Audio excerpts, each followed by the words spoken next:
एक व्यक्ति कोई जिज्ञासु एक दिन आया। उसका नाम मौलुकपुत्र था। एक बड़ा ब्राह्मण विद्वान 500 शिष्यों के साथ बुद्ध के पास आया था। निश्चित ही उसके पास बहुत सारे प्रश्न थे। एक बड़े विद्वान के पास ढेर सारे प्रश्न होते ही हैं, समस्याएं ही समस्याएं। बुद्ध ने उसके चेहरे की तरफ देखा और कहा, मौलुकपुत्र, एक शर्त है। यदि तुम शर्त पूरी करो, केवल तभी मैं उत्तर दे सकता हूँ। मैं तुम्हारे सिर में भनभनाते प्रश्नों को देख सकता हूँ। 1 वर्ष तक प्रतीक्षा करो, ध्यान करो, मौन रहो। जब तुम्हारे भीतर का शोरगुल समाप्त हो जाए, जब तुम्हारी भी की बातचीत रुक जाए, तब तुम कुछ भी पूछना और मैं उत्तर दूंगा। यह मैं वचन देता हूँ। मौलुकपुत्र को चिंतित हुआ 1 वर्ष केवल मौन रहना, और तब यह व्यक्ति उत्तर देगा, और कौन जाने कि वे उत्तर सही भी है या नहीं। तो हो सकता है 1 वर्ष बिल्कुल ही बेकार जाए, इसके उत्तर बिल्कुल व्यर्थ भी हो सकते हैं। क्या करना चाहिए? वह दुविधा में पड़ गया। वह थोड़ा झिझक भी रहा था। ऐसी शर्त मानने में इसमें खतरा था। और तभी बुद्ध का एक दूसरा शिष्य सारिपुत्र जोर से हंसने लगा। वह वहीं पास में ही बैठा था, एकदम खिलखिलाकर हंसने लगा। मौलुकपुत्र और भी परेशान हो गया। उसने कहा, बात क्या है? तुम क्यों हंस रहे हो? सारिपुत्र ने कहा, इनकी मत सुनना, ये बहुत धोखेबाज है। इन्होंने मुझे भी धोखा दिया। जब मैं आया था, तुम्हारे तो केवल 500 शिष्य हैं, तेरे 5000 थे। मैं बड़ा ब्राह्मण था, देश भी में मेरी ख्याति थी। इन्होंने मुझे फुसला लिया। इन्होंने कहा, साल भर प्रतीक्षा करो, मौन रहो, ध्यान करो, और फिर पूछना और मैं उत्तर दूंगा।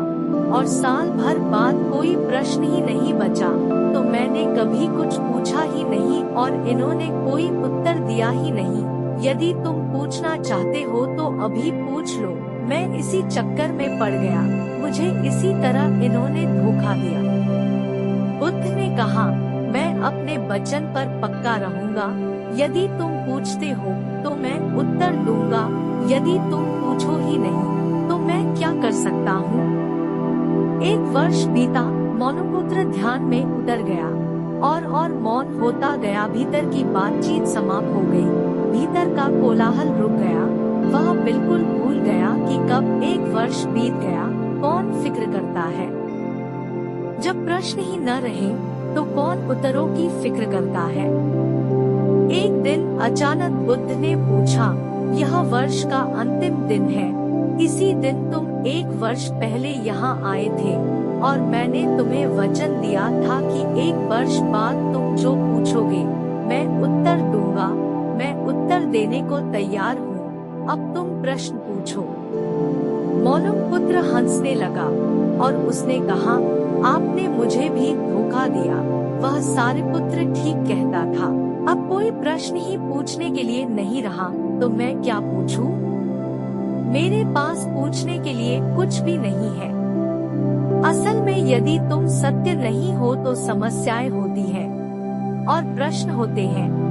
वे तुम्हारे झूठ से पैदा होते हैं, तुम्हारे स्वप्न, तुम्हारी नींद से वे पैदा होते हैं। जब तुम सत्य, प्रामाणिक, मौन, समग्र होता हो, वे तिरोहित हो जाते हैं। मेरी समझ ऐसी है कि मन की एक अवस्था है जहाँ केवल प्रश्न होते हैं, और मन की एक अवस्था है जहाँ केवल उत्तर होते हैं, और वे कभी साथ साथ नहीं होते। यदि तुम अभी भी पूछ रहे हो तो तुम उत्तर नहीं ग्रहण कर सकते। मैं उत्तर दे सकता हूँ, लेकिन तुम उसे ले नहीं सकते। यदि तुम्हारे भीतर प्रश्न उठने बंद हो गए हैं तो मुझे उत्तर देने की कोई जरूरत नहीं है। तुम्हें उत्तर मिल जाता है। किसी प्रश्न का उत्तर नहीं दिया जा सकता है। मन की एक ऐसी अवस्था उपलब्ध करनी होती है जहाँ कोई प्रश्न नहीं उठते। मन की प्रश्नरहित अवस्था ही एकमात्र उत्तर है। यही तो ध्यान की पूरी प्रक्रिया है। प्रश्नों को गिरा देना, भीतर चलती बातचीत को गिरा देना, जब भीतर की बातचीत रुक जाती है तो ऐसा असीम मौन छा जाता है। उस मौन में हर चीज का उत्तर मिल जाता है, हर चीज सुलझ जाती है, शाब्दिक रूप से नहीं अस्तित्वगत रूप में सुलझ जाती है।